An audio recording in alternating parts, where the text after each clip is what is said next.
Still reviewing Punch story. Go ahead. So, operators of the EFCC, yesterday, according to Punch, they stormed the headquarters of the Dangote Industries Limited in Ikoyi in furtherance of their ongoing investigation into the alleged abuse of forex allocation by the immediate past governor of the CBN to the Dangote Group. And along with him were other 51 other companies that have been asked to show their Form M and Form A, am I correct? You know, to come forward with funds, providing documents that supported their own allocation and utilization of forex sold to them during the last 10 years. Their Form A and Form M, of course, should be brought forward. Some companies have followed that complied with that directives, but most of them have not. And so the EFCC they said they were there between 3 p.m. and several hours after, and they left with boxes of documents that, you know, the investigation right now is... They should let our refinery start working. I have said this. Please, they build refinery for you. No, but don't say that. Please, we need refinery to work. Please, let our refinery work. It's not our refinery. Let the refinery start working. Before you start arresting the head, I beg. They have received 5 supplies because they have arrested him. They're investigating. No, What if it's that refinery has started working. Are you saying that's how our security agents should sleep? No. Can we move on? There have been abuse of allocation of dollars, because what they are saying is that this has led to the struggling, and that during the time of the former CBN governor, there were different exchange rates, unofficial and official, different activities that led to the struggling of the naira, the inflationary pressure on the naira. We all agree. So you agree that. Also, they have found 543 million pounds sitting somewhere in fixed deposits in banks without authorization on behalf of this person. You say, I beg, come, don't storm, don't come, dig, everything. Investigation must go on, but please, as it's going on, let the refineries be working. It's a private business. Send the refinery. Can we move on? It's not the one that moves on. It's not our hot topic. It's not our hot topic. It's not our hot topic. It's not worry. You have a story in Punch. Yes, I have a story in Punch. It's not our hot So topic. members, what is wrong with talking this morning? Members of the Orilowo Perishable Food Market Association yesterday, that's the picture story in the Punch, protested at the Lagos State House of Assembly over the delay approving the location of their market. So they said they were holding placards bearing various inscriptions, and they are demanding immediate approval for the Orilowo Perishable Food Market to be located at plot 705 Adekunle Bus Stop, Ikorodu Road, K2 Local Council Development Area. They said that that's the person who led the protest, Mr. Alex, said the market should have been approved within a recognized market line, but they didn't see that happen. And that in May 16, 2022, they had written a letter seeking approval of a designated site. Unfortunately, officials of the LCDA deliberately refused to grant the approval as requested by the association, and that has hampered their businesses. They're not able to move forward. So they were protesting because they wanted an intervention of the Lagos State House of Assembly to see how they can give them that place so that their markets will continue. So the Customs Service, the Controller General, Mr. Dewale Adeniyi, has said that they are compiling the figures for 2023, and it's looking like they have generated a little over 3 trillion naira. He also stated that their revenue projection for 2024 will be 5.1 trillion, stressing that the customs will strive to deliver on its mandate, as to officers are to also to be put on alert regards the target. He also said that they were actually, this was said during the ceremony of newly promoted officers of the NCS by the Comptroller General himself. He says the last time they are believing that all the various factors are put in place to ensure that they get the 5.1 trillion, which is their projection for this year. And by next week, I believe, he's going to tell us the details of the 3.2 trillion naira they made last year. Okay, moving on now to Daily Sun. FG may extend clampdown to Kenyan, Ugandan varsities. Forex EFCC raids Dangote, Bua, others, says exercise continues. Plateau killings, Gombe governor advises against reprisals. Bayelsa governor sues for peace as Fubara visits. Why Supreme Court should validate my election, says Muftang. Police photographer died in Sokoto Deputy Governor's Convoy road crash. Maritime workers threatened to ground port January 9th. Okay, which story? So I have... Go on, Bishop. Okay, so the major headline still on the universities, and the federal government announced plans to widen the net for operators of illegal universities in Nigeria and beyond. They said that's according to the Minister of Education, Professor Tahir Maman, and he said that they are trying to do a cleanup of all the universities, whether within the country and outside the country, like they are suspending Benin and Togo right now, and they are not even apologetic for any students who chose to patronize these universities. That all of them, there's no sympathy for them, and all of them seem to be doing the same thing. So they are part of the criminal chain that is happening, and so they should be arrested. But Jaffa, who's the publisher of Daily Nigerian, in X or Twitter, he said that he doubted the ability of the Federal Ministry of Education and Department of Security Services, DSS, to carry out proper investigation in the matter.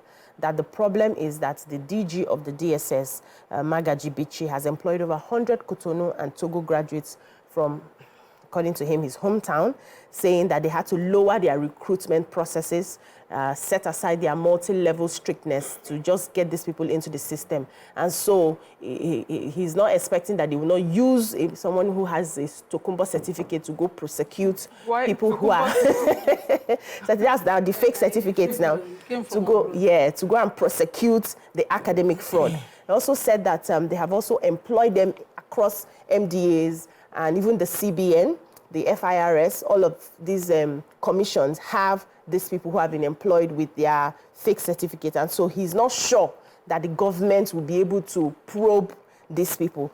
But they are saying that they should not sack them outrightly, or dismiss them if they find that they have these fake certificates, but they should give them a leave so that they can go 4 years back into a proper university to get their certificates. That is what he has so I have advised. This of photographer that died in the Deputy Governor's Convoy in Sokoto. According to Son, I don't know why they didn't take it in detail. 2 people, including a police officer attached to the convoy of the State Deputy Governor, Idris Gobir, lost their lives in an accident. And they said the governor, as well as his deputy, had gone to Birni, and they were returning to Sokoto, the state capital, when this accident happened. A police spokesperson for Sokoto, ASP Ahmed Rufai, confirmed it and said the police officer involved in the pilot vehicle on the Deputy Governor's Convoy and the photographer who was also in that vehicle at the time died. The account now didn't give account for the 3rd person who died and how he died, whether it was a car that hit them or how the crash really happened. It's just very sad. My heart is with the families. Okay, moving on to Daily Sun. FG may extend clampdown to Kenya. Oh, sorry. Vanguard. Opera over imposters exposed in army recruitment exercise. Kano demolitions. Victims lament loss of 30 persons, 260 billion naira properties. Mobilization. How undercover reporter breached our system to enroll twice. EFCC, ex-minister Farouk cited illness for shunning our invitation. South African Rupert displaces Dangote as Africa's richest man. And Plato, appeal court unfair to me, Governor Mufwang tells Supreme Court. Okay, which story? I was going to take the... which story do you have? Okay. Right. So I'll take the Kano story. So we have traders and owners of demolished shops at the Masalaching ED in Kofa Mata area of Kano State yesterday. They're demanding a criminal investigation into the demolition of their shops and properties worth billions of naira, over 26 billion naira, over 260 billion naira, they say. If we remember, shortly after the current governor of Kano State was elected, he had gone on a demolition exercise, and the people are lamenting what he did. They said that it was without proper due process. So they said that for that reason, many people lost their lives. They said 30 persons lost their lives due to the loss of properties worth 260 billion naira. And they're also asking that the secretary to the state government, also Dr. Abdullah Ibichi, and one engineer, Mohammed Digo, be also investigated. So what the victims are saying is that before the elections, the party, NNPP, the head of the NNPP, that's Dr. Rabiu Musa Kwankwaso, had been heard on TV, categorically saying that once they get into power, they were going to demolish these shops. And they're saying that usually everybody knows that government would give you warning, would give you a time period, would give you a deadline. None of that happened. Whoa. The demolition started immediately after they had closed their shops at night. They said around 1. And they said hoodlums were also encouraged, not only after the demolition, to go in and pack their things and steal their things away, loot them, They had no time to take their things away. And so they're saying, because of all this, they would like for investigations to be done. The spokesperson for the government is saying, what criminality are they talking about? They've gone to court, settlements have been arranged. But the people say, no, there's no remorse. Even the governor says he does not regret what he did. And they're asking for proper investigation to different people that that were part of this. And it would be nice to see, how this is carried out. Really, if there was no proper due process followed, then this is criminality. Yeah. So the Director of Public Affairs, NYSC, Mr. Eddie Megwa, was speaking on this TV station yesterday. He was talking about how the undercover reporter was able to access the NYSC database to get approval for service. He said that he changed his email address and phone number to be able to apply, because initially when he did with his own original email, it was rejected, obviously because it was already in the system. But they now ask about the NIN. I thought NIN was supposed to be used. They now, the public affairs director said that they've incorporated NIN about 3 years ago, but he cannot explain how it happened that it was not flagged when he applied with this new email address and phone number. However, he said that they've tried to curb this kind of illegal entry into NYSC.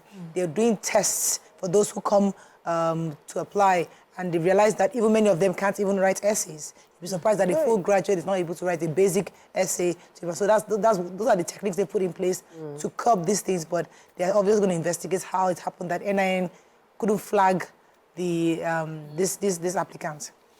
Okay, our final paper, I'm not sure we have time for that. Tribune. EFCC storms Dangote headquarters, we talked about already. Amotekun holds candlelight walk for Akeredolu. 2 arrested for allegedly slitting throat of neighbor in Kwara. ASP on run as police arrest dismissed inspector for alleged robbery in Lagos. Appeal court judgment on fair to be Plateau governor tells Supreme Court. And AHI withdraws suit against 25 Rivers Assembly members. Okay, which story is it? The arrest of 8 suspects for the Plateau attack. Is it there? Yeah, go ahead. Okay, yeah, so they say 8 people have been arrested, allegedly in connection with the attacks that happened in Plateau State, and they're being interrogated. But also I took this story really because NEMA, that's the emergency agency, said that they have provided relief materials. So there's food, mattresses. This is in response to the first story I read. So government on its part is doing as much as they can do. So of course, sometimes this is never enough. So individuals too who can help, please, assist in this case. So they said that there's mattresses, nylon mats, plastic buckets and cups, and they're also building toilets at the campsite so that, So I have hygienic the for story them. of the actor, veteran actor, Yoruba actor, Olofaino, who died at 73. According to Said Balogun, who posted this picture, he said, good night to the legend Chief Deji Akinremi, which is his real name. His stage name is Olofaino, and his theatre group is the Olofaino Theatre Group that he formed in 1972. If you know Yoruba film in those days, all the Abidjan and all of that, we who watched it know that we would miss this man. He was a very excellent actor. Okay, that's all we can take on Front Page Review. When we come back, move on to our hot topic of today. Stay with us, we'll be right back.